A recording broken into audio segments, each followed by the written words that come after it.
زندگی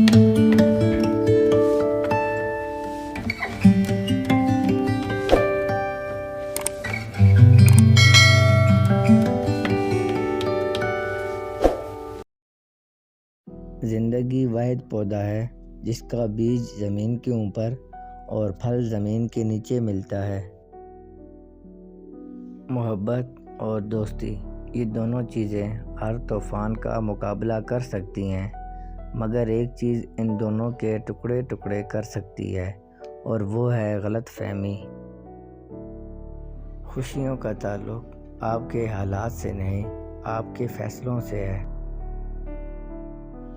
ہمیشہ کوئی مصروف نہیں ہوتا، مسئلہ یہ ہے کہ اگلے بندے کی ترجیحات میں آپ کا نمبر کون سا ہے۔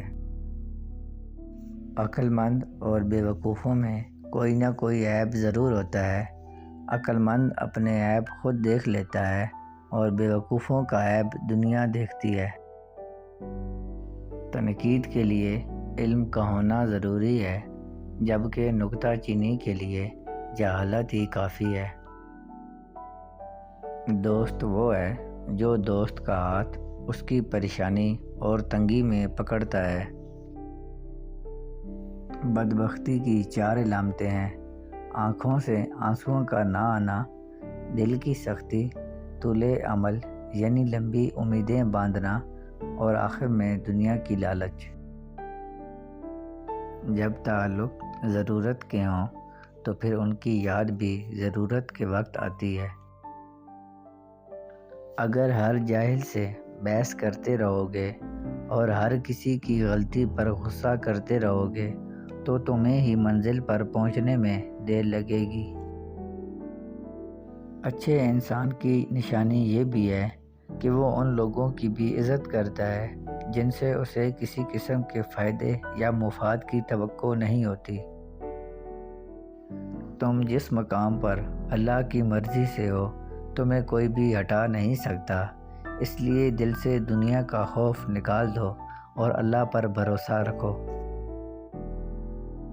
لوگوں کو فائدہ نہ پہنچا سکو تو نقصان بھی نہ دو، خوش نہ کر سکو تو رنجیدہ بھی نہ کرو، تعریف نہ کر سکو تو غیبت بھی نہ کرو۔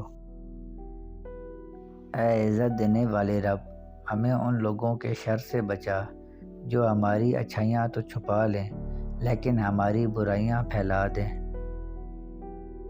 ہر بات میں اللہ کا ذکر کرو گے تو ہر کام میں اللہ کو اپنے ساتھ پاؤ گے۔ زندگی میں اگر کوئی پوچھے کہ کیا کھویا اور کیا پایا تو بلا جھجک کہہ دینا کہ جو کھویا وہ میری نادانی اور جو پایا وہ میرے رب کی مہربانی۔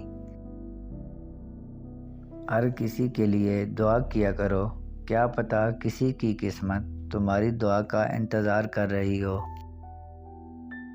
انسان جب صبر کر لیتا ہے تو پھر دنیا کی کوئی چیز اسے توڑ نہیں سکتی۔ حضرت علی رضی اللہ تعالی عنہ نے فرمایا، 3 طریقوں سے پریشانی خوشی میں بدل جاتی ہے: خاموش رہنا، خاموش رہنے سے پریشانی کم ہو جاتی ہے، صبر کرنا، صبر کرنے سے پریشانی ختم ہو جاتی ہے، اور شکر کرنا، شکر کرنے سے پریشانی خوشی میں بدل جاتی ہے۔ جب اللہ نے آپ کو زندگی میں اچھا موڑ دینا ہوتا ہے تو برے لوگوں کی حقیقت آپ کے سامنے لے آتا ہے۔ اگر آپ کے اندر وہ آواز موجود ہے جو آپ کو پکار پکار کر بتاتی ہے یہ چیز حلال ہے اور حرام ہے، تو اللہ کا شکر ادا کریں کہ آپ کا دل زندہ ہے۔